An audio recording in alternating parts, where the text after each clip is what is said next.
కూరగాయల కోసం అని మార్కెట్కి బాగా లేట్కి వెళ్ళినాం అనుకో, మొత్తం మంచిగా లేనివి ఇంకా జనాలు ధూమ్దా ఉంటారు. సో పెద్దగా మనకు అక్కడ ఒరిగేది ఏమి ఉండదు లేటు అయినా కూడా.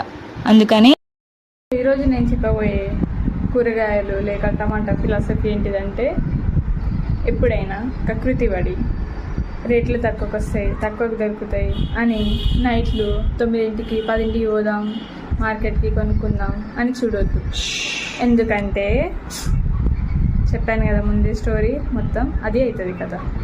అందుకని తొందరగా పోయినామనుకో కొంచెం రేట్ ఇటు అటు అయినా కూడా రద్దీ ఉండదు, జనాలు ఉండరు, చల్లగా ఏమంటారు మంచిగా కొనుక్కోవచ్చు, కష్టపడాల్సిన అవసరం లేదు, ఎక్కువ మంచిగా రావచ్చు. లేదనుకో అట్లా అవుతుంది కదా. అందుకని లేట్గా ఎప్పుడు మార్కెట్కి పోకండి, తక్కువకు దొరుకుతాయని సప్పుడు లేక తొందరగా వెళ్ళిపోండి. ఓకే, ఇది నా తొక్కల కూరగాయల ఫిలాసఫీ.